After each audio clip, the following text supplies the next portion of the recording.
It's that bad. Yeah. It's like, I just can't believe that a designer or an architect and a builder, whether or not they were ever at the same table at the same time, looking at the plans, were like, you know what? This is good. This is good. This is going to work. Ladies and gentlemen, welcome to the Fine Home Building Podcast, our weekly discussion of building, remodeling, and design topics aimed at anybody who cares deeply about the craft and science of working on houses. You are listening to Fine Home Building staffers Brian Pontolilo, Rob Yagid, and me, Justin Fink. Say hello, fellas. Hello. Hello.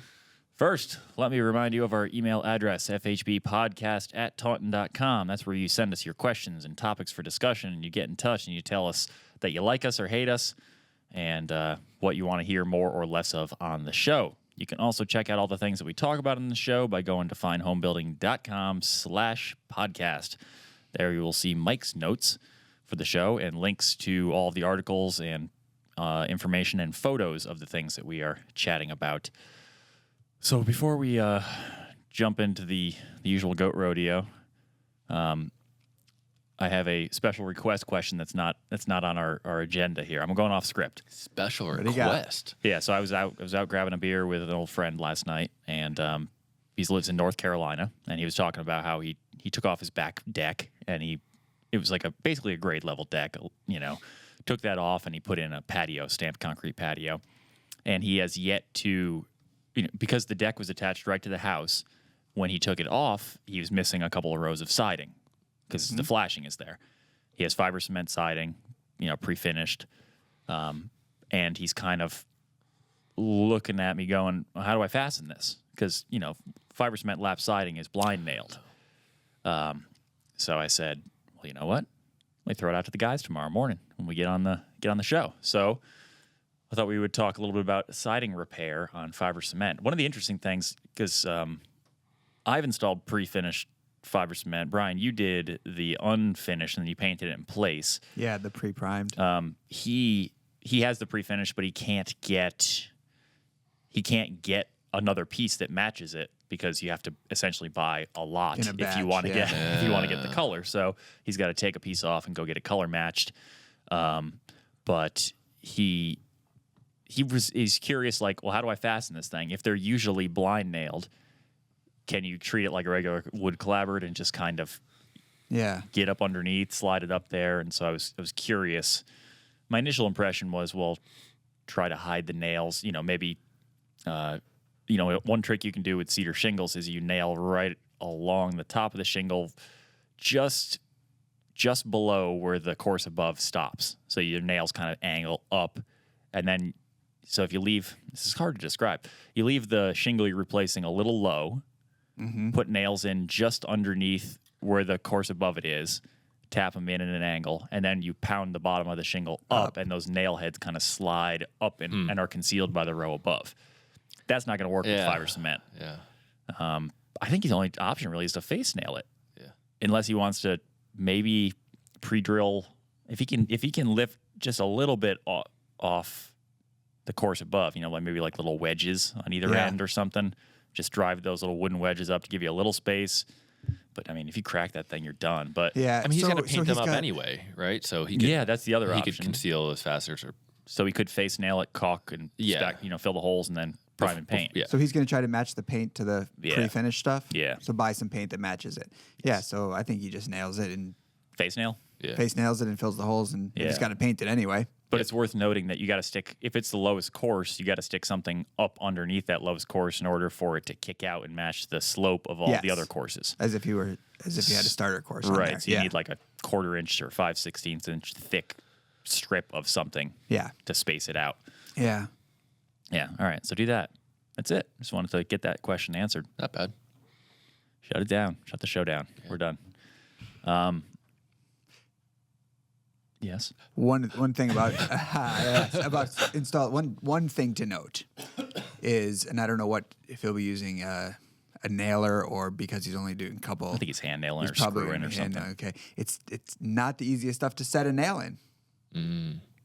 I know a couple places where I had to shoot face nails when I was installing fiber cement siding, and if I didn't have the pressure set right to set the nail a little bit into the fiber cement. Trying to set that nail after the fact wasn't easy. So, something to note. Well, what's your solution? I didn't. Wasn't I don't easy really without have doing one. damage, or just wasn't easy? Like you just couldn't set it, You or just you kind of would can't start set to. it. I mean, it's not wood. It's Yeah. fiber cement, Okay. and the nails just kind of don't set the same way. My solution was to pop the nails out and to adjust the pressure in the nail gun and set them using the nail gun. I'm sure you could use a nail set, right? Or were you just trying to hit the nail and kind of? I tried a nail set, and I think I tried some other things that were a little wider because the head of the nail was wider, and something I Yeah. thought if I had more surface area it would set better. But it was. I was also setting them over furring strips, and there's a little over Little bit of foam, and there's a give. little bit of bounce, Yeah. and you know. Yeah, I mean, he should be hitting them into the studs, which is another trick, figuring out where that is. Although I guess if you're down there, he might just be going right into the rim joist, so he's probably good Yeah. no matter where he's fastening.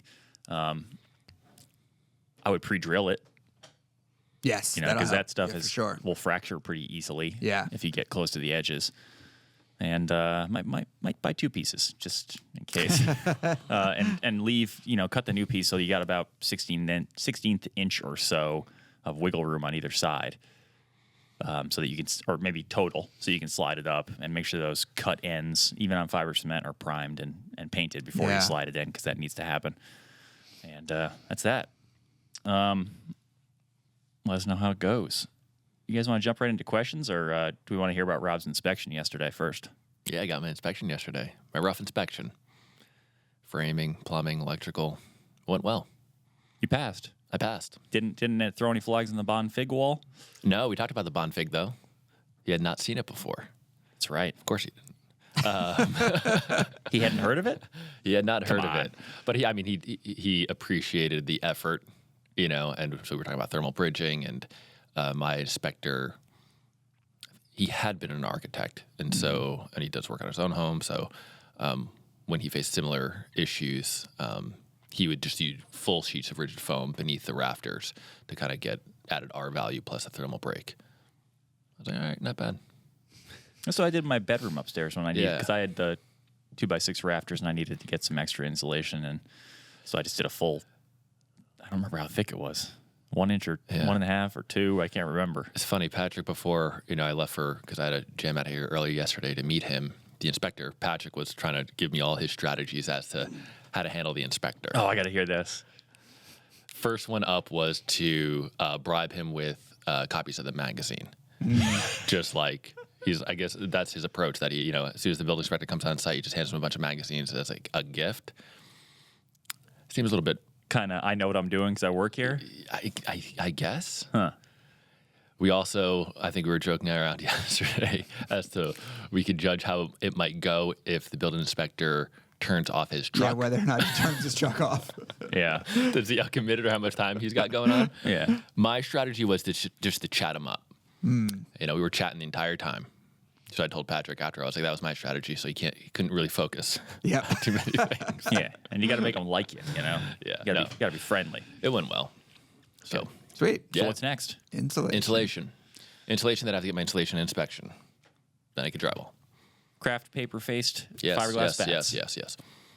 Well, all right. I didn't even say it Yep. yet. All that. Is Brian coming over to help? Nah, I don't think so. He did offer to help come paint. Brian likes to paint. I would like. If you have any sweeping, he also enjoys that. We could do some sweeping. We can sweep end of the day. You Yeah. gotta watch him though. This time Best. of year, you'll turn your back and you'll be outside raking. He's wily. That's funny. Brian, how those kitchen cabinets coming? One more coat of paint on one cabinet, and Paint? I'm done. Paint. One of them's painted. Oh, Yeah.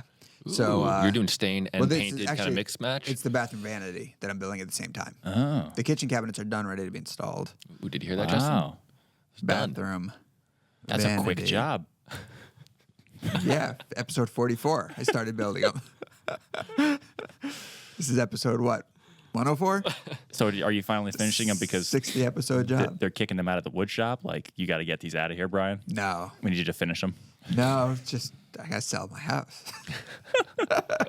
Need kitchen cabinets. Let's do some questions. First one is about California going net zero. Alexander writes, Brian, Rob, and the Overlord and Supreme Ruler Justin Fink. I did not write that. Come Okay, on. this is what this guy wrote. I actually didn't. I wouldn't even allow you to read this question if I saw that originally. Well, if you had read the script, which I know that neither of you do, No. you know. I ran across this article today and thought you might be interested. And he sends this article by the nrdc.org. It's essentially proposing an update to their building code that would require all new homes to be net zero electricity by 2020. And we've talked about this on the show a little bit. Alexander goes on, they would do this by creating energy-efficient structures as well as requiring solar panels on homes when environmentally feasible. One of the more interesting things from the article is the claim that energy-efficient homes sell faster and at a premium compared to other homes. I'm a little skeptical about this, but the article does link a presentation for the U.S. Department of Energy. Please pontificate. Well, I guess we shall. Do you want a little recap of the 2020 home there, Rob? Yeah, so super high level. Yes, California has, and this has kind of been in the pipeline for a while. We've been hearing about it, that the goal was that all new residential homes, single-family residential homes, would be zero net energy by 2020. Of course, via renewables, photovoltaics. What I haven't gotten into yet, and I was hopeful that this article that he references, which was really, I think was written last month, was going to get into the specifics of the code updates in terms of, well, are the R values changing? Like, what within the assembly are they going to mandate to be upgraded in addition to incorporating PV? Mm-hmm. I haven't seen that completely fleshed out yet, but we're certainly going to get into it because Fine Homebuilding is taking this issue head on with our demonstration home this year, the 2018 project, which we're building in Nevada City, California, as a vehicle to educate builders how to build to this new 2020 standard. Right. So I think we're kicking that off in the August-September issue, and that sounds right. Yep. Yeah. And so for people who don't know or who haven't seen our previous demonstration homes, we just follow a build start to finish and explain the what and the why behind kind of every decision made in its construction. Mm-hmm. So we've had a really cool project this year with Atmosphere Design Build. It's a really modern home, and at first glance, most people probably think, wow, that's pretty high level, very modern, but the assemblies are actually rather straightforward. Yeah, it's deceiving. Yeah. Deceptive? Sure. Okay. Yeah. And, in California, not only, man, what a tough place to build, because not only do they have to build to this a rather high-performance standard, but they have to deal with seismic issues that other regions don't have to deal with, especially in the Nevada City area. They have to deal with wildfire codes. And so it's just a challenging place to build. So just keep your eyes out for that. So we just, in the houses issue coming out, and we mentioned this before, Eric Woodhouse scooped myself by sharing that on a recent show. He built a spec house in California, Mill Valley, California, and he had a little bit of commentary in that article about his experience building high performance houses as spec houses, and whether the real estate market kind of cared. Right. And his experience is not really. That's interesting. He wants to build that way anyway because that's what he prefers. He wants to stand behind it. He thinks that's the future. And it's not that they don't care. Brian's giving me a look. Because that wasn't quite what he said. What he said was more about he was talking more about value and what he can sell the house for, I thought, and that they're not going to spend more for it. But he did say that the houses tend to sell quicker. Yes. Than houses without those features. Yes. Okay. Maybe I was a little too broad stroke with the brush there. Essentially, it was they're happy to have a house that's low energy and they're excited about the low bills, but they aren't necessarily. He doesn't, in his experience, they're not going to pay for it. They're not willing to pay more for that. Yeah. It's sort of like icing on top. Yeah. So there was, but it's still not outweighed by like granite countertops, white cabinets, the usual. I dug into it like very briefly, and I was only able to come up with only because I researched for 5 minutes maybe before the show, but there was an LA Times article about this, about whether or not you can get a premium for your house if it's certified green, quote unquote. And the Earth Advantage Institute, which is actually a third-party certification organization in the Pacific Northwest, I'm a little skeptical because it could be a little bit self-serving, but they've done a study on home sales in that region, Seattle, Portland area, and they have found that homes with a third-party certification that verifies energy performance typically sell for like an 8% premium over homes that don't have, and then that they do tend to sell quicker. It's just a little bit strange to me because that's the very organization that offers third-party certification. Right. Well, I'm not going to say it's not accurate, but it jives with what our author of the rooftop solar install a few issues ago said when we asked him that question. Do people recoup this investment? Do the house values go up at all when people put photovoltaics on their house? And he said that they're finding that they go up pretty close to the after tax incentive cost of the system. Right. So what it really not the full cost of the system, but what the homeowners actually pay after all the incentives. So and that kind of, I'd have to do the percentage work, but that's if you're saying 8%. Well, that's on the home sale. I bet it's somewhere like in for that the ballpark. Asking price. Oh yeah, that's right. And that's what he's saying on the home sale. Yeah, you're right. And so because in that same article, they've got a little anecdote from a study done by the National Bureau of Economic Research, where they were talking about the investment of solar panels, and can you recoup that once you sell your home? And they were saying, you could essentially recoup 90% of that upfront investment after taxes and incentives, which totally blows away any other ROI on remodeling projects like a new kitchen or a new bathroom or a new deck. Yes. So it essentially becomes a wash, right? Was that? I don't. Maybe you don't have it in front of you. Was that like a national study, or that was like in California that you recoup the cost of solar panels? They did a study in houses in San Diego and Sacramento. Okay. Yeah. And that was they, I guess, took a finer sample of homes in and around the $500,000 price point. Yeah. My guess, which is probably bottom. It's probably the bottom of the market in California. Yeah. My guess is this is going to be wildly regional. How do you feel about if that's a saying? How do you feel about the premise of just enforcing this, of making this code? Well, Rob, it's pretty bold. I feel great about it. I know you feel great about it. Yeah, I feel great about it. Why do you feel so great about it? Well, because it's going to ruffle some feathers for sure. It's going to ruffle lots of feathers. I feel great about it because codes are about safety, and energy efficiency is a safety issue. Fuels and you're speaking in abstract. Are you talking about safety? Are you talking about security? Both. Both. You got to live in your house when power's not available. Okay. And does not matter with a grid-tied system, does it? It does matter with a tight building envelope that already, before you get to the renewable energies, has incorporated strategies, passive strategies. It does matter a lot. So you're talking about if the power goes out, you still have. So that gets back to the resiliency conversation that we've had in the past. Exactly. Resiliency is safety for occupants. Sure. Resiliency and energy smarts are security for a nation. Mm-hmm. And in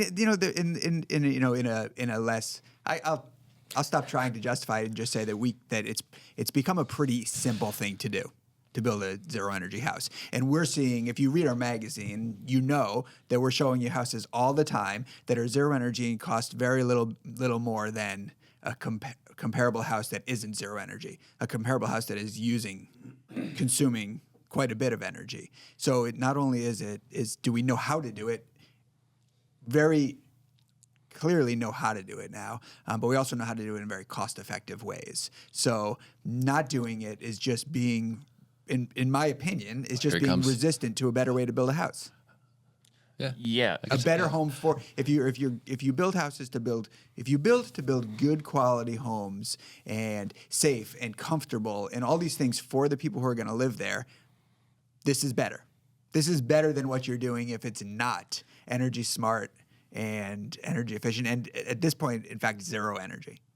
So what do you feel the same way if the way that everybody in California decides to deal with this is just to build the way they've always been building, but slap a giant solar array on the roof? Well, hopefully the codes won't allow them to do that. Yeah, I don't think, so that is the fear. That's the fear. It's like, all right, great. I'm going to still build an energy pig, but I'm just going to cover my losses with a massive PV array. But is there anything wrong with that?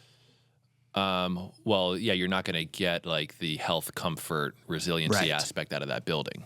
Well, you will because you're under solar panels. I mean, unless it's cloudy and the power's out. Yeah, but you're No, still going to get think about like the air exchange, think about like when you pop that trim off and you see that fiberglass that is just laden with, pollen and dirt. Yeah, and comfort comes from a good quality building Yeah. envelope. We've all been in, we've all been in old houses, or even not that old houses that are poorly built, and seen how uncomfortable they are. And we've all been in really well designed, healthy, energy smart homes. And there's just something about the air. It feels better. The conditioning feels better. The houses that we get to visit, no matter whether I'm psyched about the details or not, whether they're my style or not, the kind of houses that we have gotten to visit over our time at Fine Home Building are exceptional, and you feel good when you're in them. Yeah, it's really weird. If you haven't experienced it before, you really can't. You don't think it's hard to sounds articulate. Stupid. Yeah. and you don't think it's real. Yeah, you just think it's all like hippie conversation. It's so different that you actually will notice it, even if you aren't tuned into it. You'll go, "What is different here?" And to be honest with that, and what we can't do in a magazine or on our website or in videos is give this experience that we're talking about to our audience, our listeners, or whoever. And that's why I think it sounds abstract, and that's why it's hard to articulate. But I've just become more and more a believer over the years because from visiting these houses, from getting to spend time in them. We go to shoot photographs, and we get to spend 2 days in them, and you just sit there and you look around and you're like, what is it? I don't know, but it's awesome. Yeah. Yeah.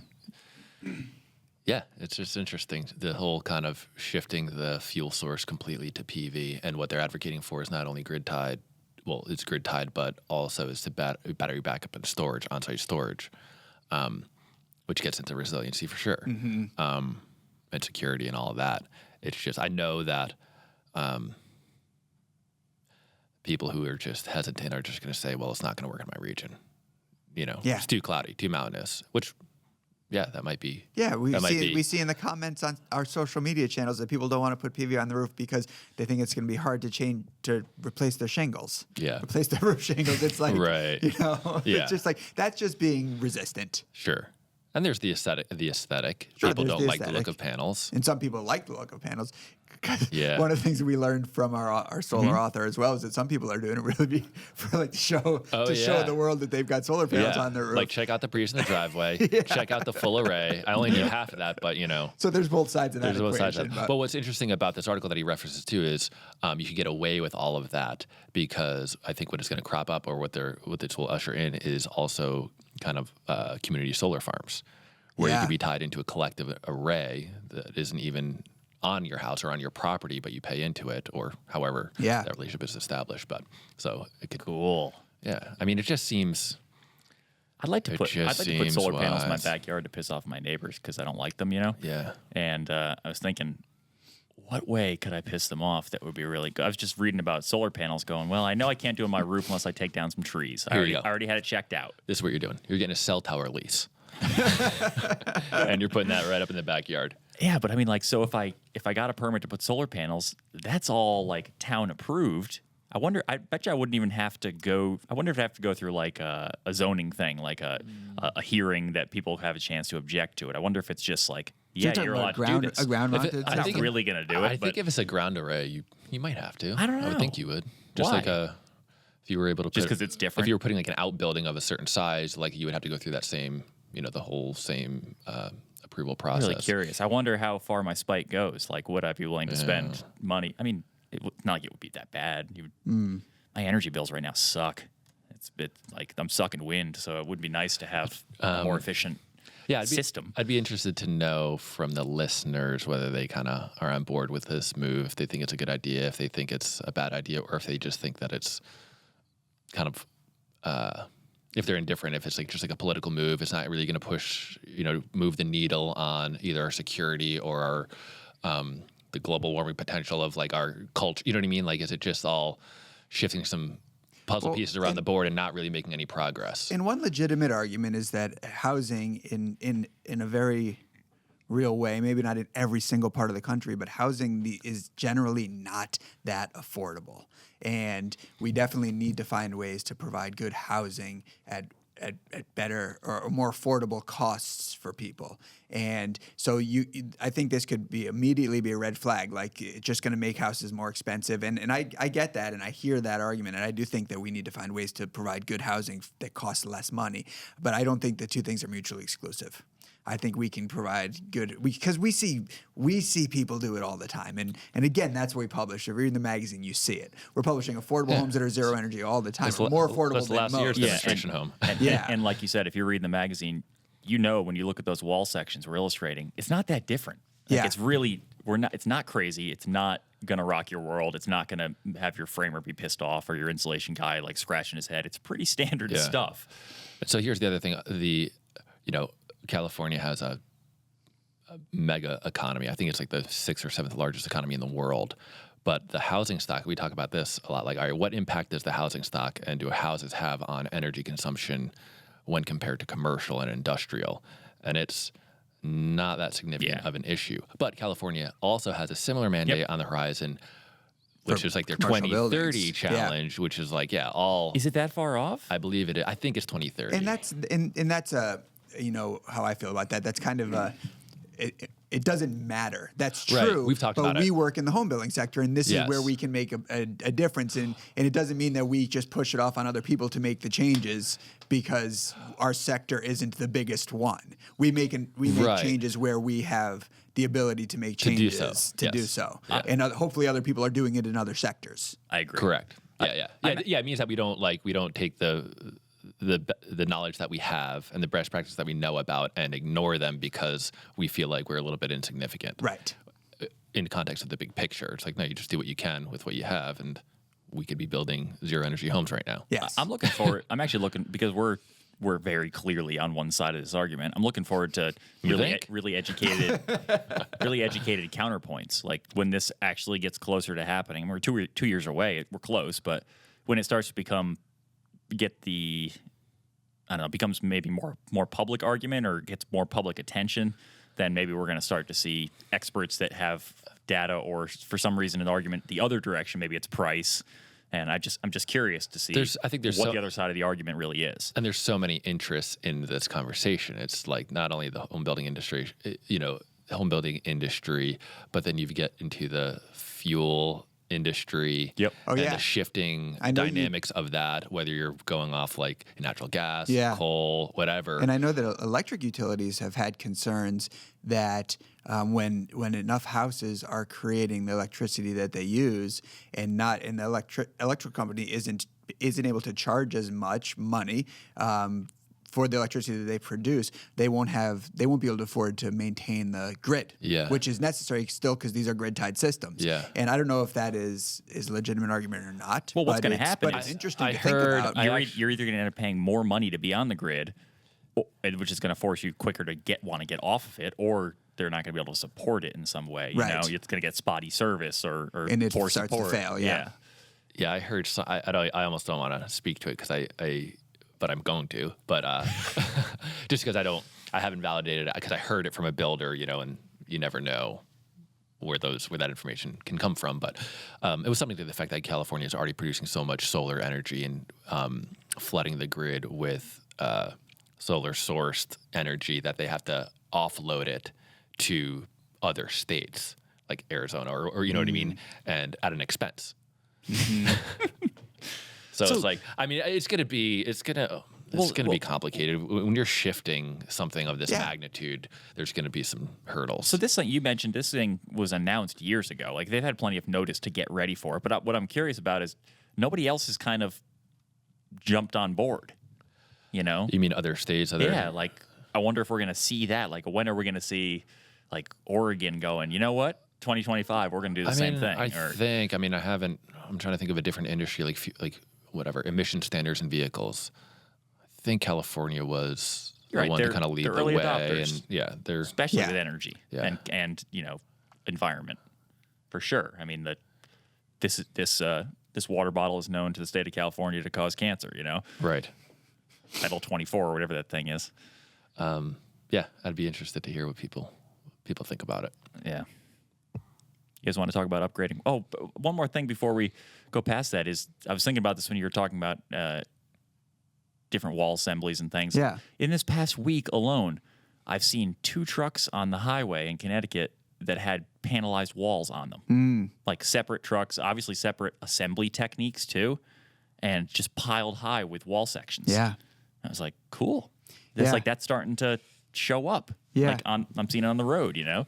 We'll have a house in our next issue that that was built with panelized walls, and it just quickly, it's interesting. This house was designed to be a repeatable design. So it was designed so that a very simple small house, 900 square feet ish, and it was designed in such a way that it could be built with 3 modules that could be arranged in many ways, and more modules could be added so that so that basically so it could be a prefab, but the people who were buying it, who wanted it, could customize it in any which way, making it bigger, shifting the spaces around, that kind of thing. And this is in Oregon.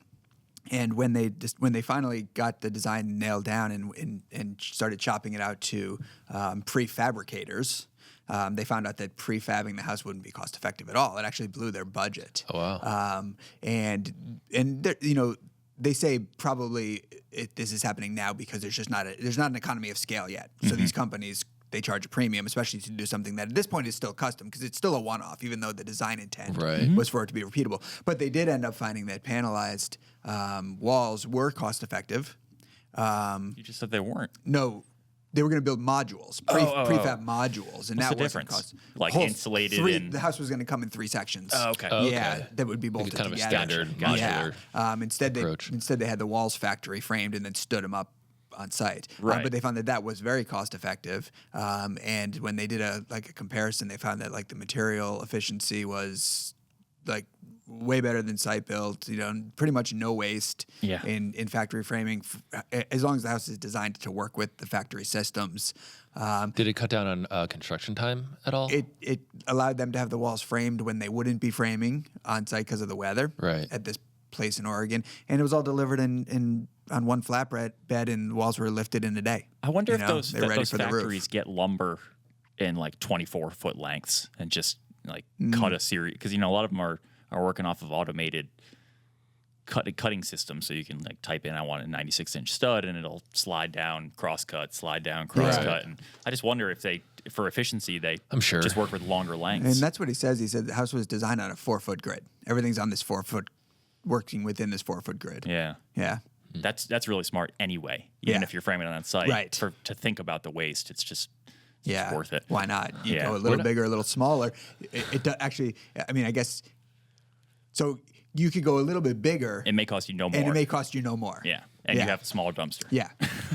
Sorry, I just that statement about thinking ahead. So we're not getting into ahead. Well, we're not getting into that design situation that we were talking about yesterday with that house that Andrew Gray sent us.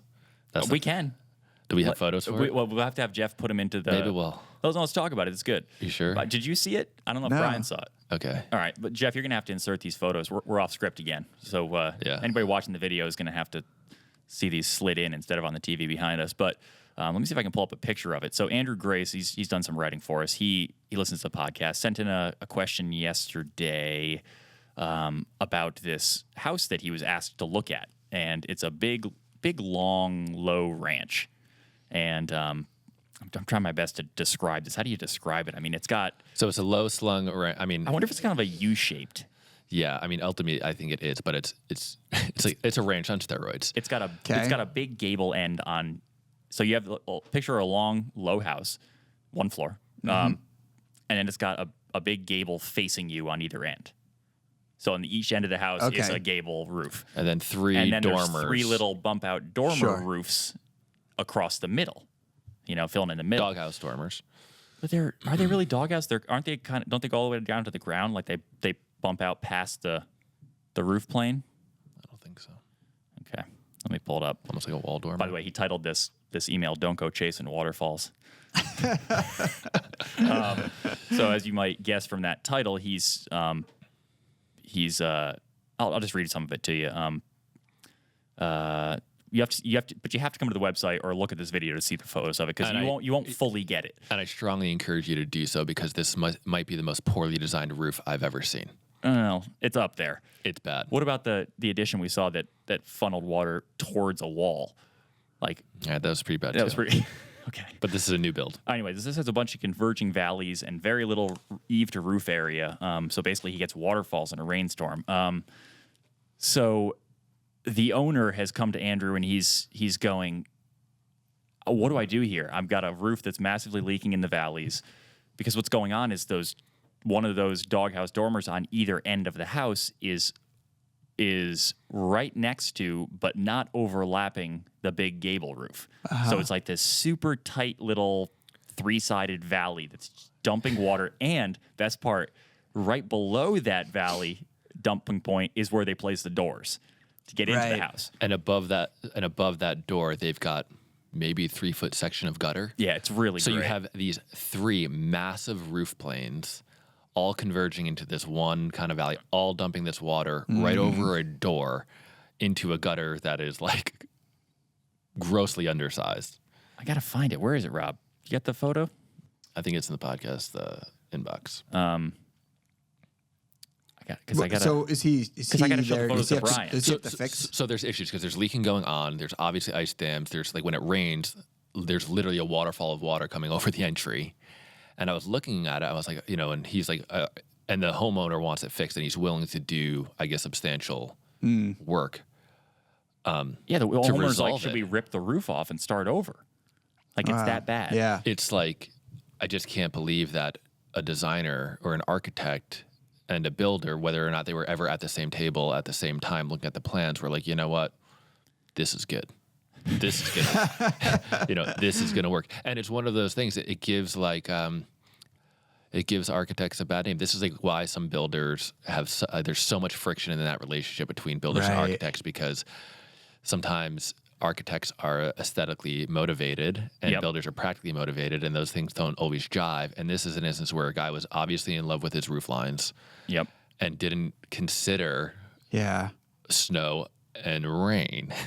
Yeah. And now, I mean, I can't imagine how much this is going to cost to fix if, in fact, he's ripping off dormers, ripping off, reconfiguring those kind of cross gables at the end of the house to change the roof line so it doesn't leak and doesn't kind of have a waterfall over the main entries of the house. Can you pull up the photos? I don't have them on my computer anymore. So do those is the front wall of the house one plane, or do those gables bump forward? They bump forward. They bump forward. I So- got my solution. I haven't even seen it yet. So what is it? All right, let's hear it, because Rob's going to pull up the photo if he has it. Well, if I'm thinking of the house, right? So the house essentially has a U shape. The house is a U shape. It has a U shape, right? Well, it's a very subtle U. It only bumps out a little bit on Yeah. the gable ends, but yes. Okay. So what's the solution? Well, if he's willing to tear off the roof, my solution is that you tear the roof off. You raise the walls on the front side of the house. You do a shed roof, but you extend the shed roof out to the plane of those gable And just walls a so that you give giant- yourself a little covered entry at the front of the house. Yeah. You give yourself some cover at the front door. He could just do, it doesn't have to be a shed. He could just do a giant gable and pitch it front and back. But have the same thing. Have the same it thing, overhang sure. the. Yeah, I like shed roofs, though. It's a pretty massive departure from what they got right now in terms of style. I'm only envisioning this house. You guys can't find the photos. Yeah, I don't know. But, I don't know where mine is. And it's my fault for bringing it up. That jumps to mind. Did you get it? No, I didn't. What is that? All right, whatever. We'll find him and we'll get him up in terms of ahead of this thing going live. But You know how Rob and I love shed roofs. I But do like mean, shed roofs. So let's say that you're not going to tear off the whole roof. How the hell do you fix this? Because I mean, you add gutters. Even in that, what you're left with if you're looking down from above is a little narrow. I mean, what did it look like? Maybe a foot That's wide. what I said, like 2-3 feet where, maybe. Where most. the main roof and both dormer roofs are dumping into this rectangular Wow. 1 foot wide space that was over a door. It's like, what do you do there? And he's looking at it going, I mean, the homeowner's willing to spend whatever, and like that's not a problem. I'm looking at it going, even if I had endless budget, I'm not sure what I would do with this to fix it. It's just it's such a colossal screw up. Go to the website, guys. can you Go add to a the porch? website and take a look. No. Is there a way to add a porch? Because at the I thought entry? about that. Could you do like some kind of modern We should get portico architects and or designers to something weigh in. over that roof? And of course, the roof or no, that wall and that entry door is essentially glass and steel. Oh, that's the other thing. There's a glass. There's a very modern treatment where it's all glass window. I think a glass side light and a glass transom that goes almost to the eave. And so, I mean, yeah, perhaps you could reconfigure that to kind of get some kind of portico and some kind of roof over that. But that seems like that's not a solution. I don't think. Yeah, so I just encourage. Yeah, we'll find the photos. We'll put them up on the website and take a look, and just everyone's going to be shaking their head like, keep them pull the simple license and think about water. Pull that architect license. Yeah. All right, let's go to Greg. Greg writes about upgrading window returns. I've been looking at adding some casings to the windows in my dining room and kitchen. All the windows in my house have painted wood sills and drywall returns. The returns are not very square, so now I'm wondering if I should remove the drywall returns and replace with wood, both to resolve the out-of-square issue and to improve the look and durability of the windows. I haven't decided yet on whether or not I will paint everything white or possibly use finished wood trim. Also, I'm thinking the best way to properly apply the casing is to replace the sill so I can extend it side to side and give the casing somewhere to land. Any thoughts on drywall versus wood? That's the first question. And if I pull out the returns and sill, is there anything else I should be looking for / inspecting while I'm in there? I actually kind of like the way they look now. Not bad. Not bad. Do you think if he, like, let's say that the simplest approach, and I don't know if he has the ears on that sill to do it, but the length, but let's just, for the sake of the conversation, the simplest approach here would just be to add casing, to add legs. And picture frame the opening. And then leave the drywall? Simplest thing to do. But what my question is, if those drywall returns are out of square, would that accentuate it? Having like a little reveal there and having the casing, would that accentuate them being out of square? That's a horrible idea. No, that's not a horrible idea. That's exactly how Girton likes to trim his windows. Drywall returns, picture framed casing. That's not what he did in the house that we just built with him. Mm-hmm. No, it's not. Pretty sure it is. He did deep windows just like this with a sill at the bottom. There was no casing. Oh yeah, but that was like a little value engineering thing at the last minute. Because we talked about if he was going to do a casing package, that's what he would have done. Why? Why do that? I think it's faster. Sure, it's faster. So I'm just curious, and we're just, like I said, we're just getting the conversation starting with the simplest possibility for him. Okay. So why is it such a bad idea? If it's going to be paint grade, what is putting a wood paint grade extension jam add that having these drywall returns, other than to square up his returns? Yeah, that. Okay, yeah, so you're it saying doesn't that give you any needs to be control fixed. over. I mean, sure, if you're dead on, and maybe you have the ability. Girton's doing his own work, so he's going to float that compound, and he can patch it and smooth it. And you can't see how out of square these things there's are. less place to hide. I was trying to think of like out of square in what way? What I'm trying to understand is like the corners aren't square. You mean like the jams Jeff, you got other pictures of this? are not square to the wall? The jams are not square to the wall. As opposed to like the opening is out of slum or something. So what happens usually is the drywall returns is you got to put enough mud on the corners to finish them, and it ends up being thicker in the corners, and then it's splayed. Yeah. I don't know if it would accentuate it. If you picture framed it, I'm not sure that it would be, you'd walk into a room and be like, holy smokes, dude. What are you doing here? Right.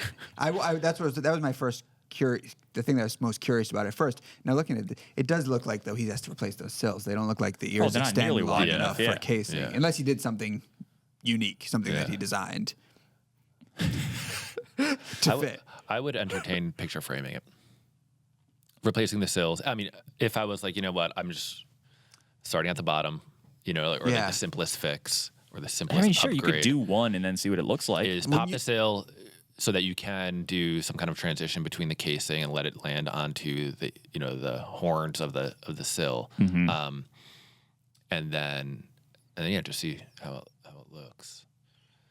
Add a stool. Yeah, you could add a stool. I don't know. I think it's going to look goofy with that casing all the way out there. I think you ought to just. Well, the thing is, there's two things here. There's work with what you have, which becomes a limiting factor, or tear it out, which opens every possibility because you're basically starting with what you do with new construction. You're starting with you're adding the jam extensions, and you're deciding what the trim package is, and it just opens up any possibility you want. Okay, so if he was going to go, because he had also entertained that, if you weren't going to do the simple fix of picture framing the existing opening and replacing the sill, if you were to remove the drywall jams. He had asked if there was anything else he should be doing Yeah. at that time. Well, sure, that's the time you want to be looking for any signs of water entry, first and foremost. So, get a screwdriver or something not super sharp, and start poking around the wood. And if you break through in any spots or it's spongy in any spots, those are. I mean, if it's wet right when you get there, okay, you got a problem. If it's dry and kind of soft, that you want to at least stabilize that area. So you're of jamming rot. that sharp instrument into the rough framing. Into the rough framing, yeah. Or if it's I think those are vinyl windows, right? They look like it. You could do it into the window too, if that was a concern. Don't get sucked into the myth of dry rot. If it's dry and you solve the water problem, then it's fine as long as it's not a structural concern. You can consolidate it by putting in something that hardens it. You can get that off the shelf anywhere at a hardware store or in a paint aisle. Just that like wood hardener. Yeah, Wax has one. And we have a recent building skills that we did on this. Where making an epoxy repair. We used a column as the example, but what you essentially do is drill a bunch of holes and then flood the holes so it kind of soaks into the wood. And that kind of shores it up, and then you can. But the thing is, if you remove the symptoms of the rot, it's not going to continue to rot. Right. Dry rot is not a thing. Right. It's just a misnomer for rot that is now dry. That is not rotting anymore. Yeah. It was once rotting. Or it happens to be, yes. Or Yeah. it's just dry because, there's not water coming in or there hasn't been for a while Yeah. or whatever. It's a good time to air seal if that wasn't done Yep. properly. Take 15 seconds to air seal with spray foam. Yeah. Yeah. It might not be so easy to do in the situation with drywall returns though. Depending on how it's framed. There might not be a lot of room around Between the the window. window and the- Yeah. I mean, a bead of caulk will do the same thing if Right. spray foam Are you- expansion is Because going to they be a frame- problem. to frame a tape? little tighter thinking rough tape? openings, Justin? What's that? I'm sorry, Rob. We're Yeah, what were you talking saying? at the same time. You go. I was you go, just Brent. curious, is that because when they're planning on drywall returns, they tighten up the rough openings for the windows? I think that's one of the ways that you do it. Yeah. Deep window bucks. I'm not sure why his walls are so thick. I mean, are they like super thick, energy efficient walls? Are they masonry or something? Yeah. Is it like a Southwest style kind of a thing? Hay bale. Could be a hay bale, straw bale. Yeah. Yeah. What's going on? What were you saying about tape? For some reason, I thought in a previous conversation you were saying that you like the idea of air sealing I'm with starting tape. to like tape. That's interesting. Yeah, it's vapor permeable, so if you have any problems, it can dry to the inside. It's a good redundant system too. It also doesn't expand and get in the way necessarily of, especially in a situation like this where if you don't have a lot of room between the window and the rough opening, it can be hard to get foam in there. A bead of caulk will help, but a piece of tape that bridges from the window to the framing is kind of nice too. I might even do both. Tape is just kind of a nice redundant system. This guy sounds Yeah, good. but then once you have that sill out and those drywall returns out of there, then whatever you want to do, Yeah. Right. You'd have to deal with that corner bead on the outside. you got to get that off. Yeah. Yeah. Yeah. Which is Be careful. Which is yeah, fine. which is not easy to take off gently. Yeah, you got to have to Yeah. score the compound on the wall On so the that wall when you side. break it, it doesn't rip off a big chunk. Yeah. And just carefully pull the fasteners. But I mean, I don't think it looks bad. I mean, it looks a little sloppy. You see that just some paint on This the little bottom cut, of the yeah. window. Do you see that little chip mark near the outside horn? One of those horns Looks on like the some window. tear tear out or Yeah, something. like terrible tear out. Yeah. Yeah. Like they did with a circular right saw there. in the wrong direction or something. At least fix that. Put some spackle in there. This is nothing a little caulk and paint can't take care of. Can't dress up.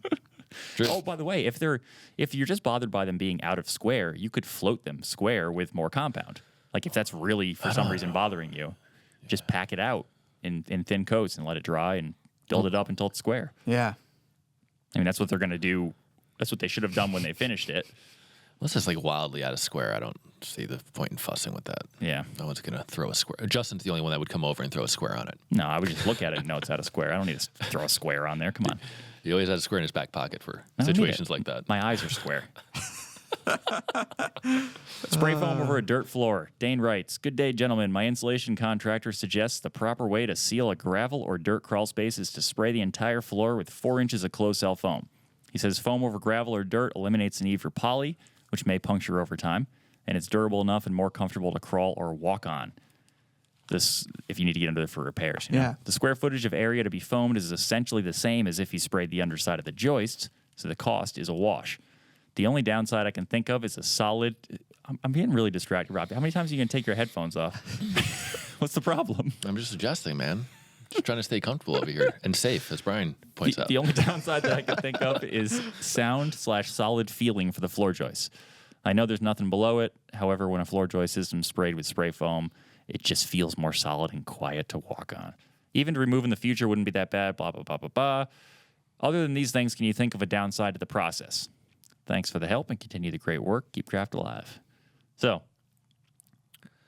people, when they send us questions, they like to have a full conversation with themselves about, like, the options and then, like, what they're thinking and what they're weighing. And They just want Have their. you guys ever heard of this before? We know someone who has done it before Who did it? on staff. no, he put down Oh, poly. true. He did put down poly first. Yeah. Yeah. Our video director of video, had done this beneath his crawl space, where he kind of essentially created a big tub or a pool liner beneath his crawl space. So he covered the ground, went all the way up to the rim, and then sprayed it all with close cell spray foam. Didn't he say he's having problems with, like, heaves? Like, the foam is heaving up? No, I think he had problems with skunks. Well, yeah, getting but he up went under there underneath for the and- skunk and then found out. I thought he said he found out that a couple of spots had been heaving up because he's got water going under there still. Oh, really? Yeah. I didn't. You didn't hear that? I didn't All hear right. that. But So that's his thermal layer. That's his. yeah, because he's got a that's lot of his plumbing thermal. and stuff like that beneath. He lives like in an old He's kind of essentially got a coastal house on cottage. piers, yeah. right? And so he had a lot of like mechanicals running beneath the floor system. So Yeah, can you imagine? Like, that was just like yeah, just running pipes and shit running outside. running right underneath Well, I mean, the way floor. back when, like those were probably cottages that were shut Yeah, down for the right. Yeah. for the winter. Yeah. All right, so this guy's instance. I got no spraying- problem with this. I Just think has it's no great. problem with it. Spray it up the walls, across the floor, and up the other wall. Done. Yeah. I've got no problem with it. Brian, I mean, I think there's alternative. you guys are scared to get behind it, I aren't you? can't. There's I alternative ways actually to do just it. don't know. I've never heard about it or. I ran it by Steve thought about it Basic too to before. get his And opinion what's Steve because say? he said he's actually done it and Yeah, it's fine. and it's fine. Martin Holiday had said something similar where he's heard of people doing it, and it's fine. There's no issue. I mean, think about Right. the hassle of laying that poly and then running it up the wall and taping the seams, and then you got to put down something to protect the poly when you want to crawl under there. This is sort of a nice one step. Let's rock and roll. Mm-hmm. It'd be really interesting. I wonder if you could convince your foam contractor to do this. Is you pour your crawl space. I don't know why you'd have a crawl space in the first place. You should just have a slab or full foundation. But anyway. Yeah, stop being uncommitted. Yeah, come on, figure it out. Put up your rim joist, and then have the spray foam, or maybe put your floor joists in too, but no sheathing yet, and have the contractor come in and just spray it then, like From the so top? they can spray from the top and get really good coverage everywhere, and then Have him come back later for have them come back other, later for the rest of the house. I mean, we've heard. Maybe. I guess it depends on the height of the crawl You know space. what? If it's really This reminds me of didn't we just Low publish or- a house that had spray foam under the slab, or was that a Yes. question on here? No, that was the house in So the that's last issue. pretty much the same thing. That's I pretty mean, much the same thing. that's interesting. That's how they chose to insulate. instead of putting rigid foam under the slab, they just had the contractor come out and spray it, and then they poured Pour it on top. the slab on top of it. Really? Yep. Really And why did they do that? faster, easier. They don't have to level the rigid foam sheets. the You don't have to gravel put a- and all you don't that. have to put a vapor barrier down. Yeah. Interesting. It's cool. Yeah. Spray 'em up, spray foam the world. Do you want to do more, or is that it? No, let's keep going. All right. Let's get into. How Okay. Nope, we're not done. when you put foam under a slab, I know that the builder's got to take the time to get the foam flat and level, but how flat and level do they have to get it? Because it's not. I mean, your concrete's not going to be out of level because your foam is. Yeah, but the concrete guys are going to walk all over it when they're. So you just need to create a surface that can be worked on, and for the most part, I think and- so. Yeah. Yeah, I mean, I know you're going to want it close. I'm just curious. Like, is there any reason that it's critical that it's Like like spot on precise? Not that I know of. Okay. I mean, because it's going to be covered with a sheet of poly and then concrete. Right. Okay. But, you can imagine it's not like well-laid rigid foam. You can walk on it and it feels fine. It feels fine, yeah. If it starts to deflect, you're going to start punching your boots through it probably and like catch a low spot and break off a corner. And and I think that's when you get, if you get a low spot, then when you're pouring the concrete, you're going to get that opposite corner kind of shifting, and that's where you can get some concrete. Well, you unless also you tape the seams. You also don't want your slab on. You don't want hollows. Yeah, so, for sure. So I think, get flat. I'm not sure if I'm out there with like a, picking out a single piece of gravel and throwing it aside because it's throwing things up. But spray foam would certainly eliminate all tongs. that. Yeah. We're doing another one? And then like a single, like one of those little jeweler eye loops. Yep. Do you want to do let's do the mystery stain one because that's also crawl space related. So we'll keep on a theme here. Who you think is crawl space related? Maybe it's not. Well, I mean, he's got a crawl space under it. Joe writes, I purchased a HUD home earlier this year as a total rehab project. Good for you. I like Joe. The house has been vacant for over 2 years with all utilities off. It's a 1,200 square foot ranch on a crawl space in northeast Pennsylvania. In the crawl space, the foundation walls have been foamed. There's plastic vapor barrier over the gravel floor. There's no insulation in the ceiling of the crawl space. I am in the midst of a complete demo. I had pulled up all the carpet and then the padding. In 2 certain areas of the plywood floor, I saw about a 5-foot diameter moist area. I was surprised to see that this moisture would have been captured there all this time, and I was assuming the moisture was from animal pee. But maybe it's not. Is it possible moisture could be coming up from the crawl space? I'm trying to determine if I have a ventilation problem or another issue. Any thoughts? 5-foot diameter. That's a big bladder. Especially 2 different spots. It seemed unlikely to me. 5-foot diameter. That means it's 10 feet wide. No, wait, no, 5 foot. It's 5 foot radius. It seemed unlikely to me that it Math. was that it was coming from below. I mean, my first question would be, what's above it? Yeah. Is there a bathroom? Mm-hmm. Is there plumbing of any kind? Is there a roof vent? If there's a valley? Because I thought about that too. Is there a roof vent that has a disconnected joint in it? Yeah, I know that's what you're thinking. Which is classic. Where over the past couple of years, you might not have a conventional roof leak, but you got water coming into the top of that vent, and then just dripping out of wherever it's disconnected into that one spot. Well, here's what if you're concerned about it coming from the basement. The first thoughts are, I mean, if you got foam on the wall and you got poly on the floor, that's going to stop your crawl space theoretically from becoming really damp and moist and humid. That said, it's possible that nobody sealed off the foundation vents because, vented crawl spaces were required by code. So maybe it's as simple as somebody insulated the crawl space and then left the window open. Well, why this one spot? Yeah, why? I don't know. Maybe I can't imagine it. That's what I mean. I can't imagine it causing this moist area in these very specific areas. Yeah. I don't know. It could be a low spot, or it could be what would have to be above it for it to want to collect in one spot. Something that gave it a more likely place to condense. It'd have to be a condensing surface. Yeah. If it's getting wet just from moisture. I think it's the neighborhood cats. That's probably the hobo toilet. Was right there. Yeah, that could be that too. That's a meth lab. Yeah, they spilled the meth chemicals on the floor there. So the other thing you can check is, did they use the right foam on the walls? I mean, you want that to be close-cell foam, so you should be it should be firm to the touch rather than kind of spongy and soft. If it's spongy and soft, then you have open-cell foam, and open-cell foam will allow moisture to pass, so possibly that. Again, not sure why that explains it would be in one spot. I think things point to this being an upstairs leak of some kind. Mm-hmm. So let's talk about fixes. Cut out that section of the floor and just replace the sheathing? Not until you find out where the leak's coming from. Yeah.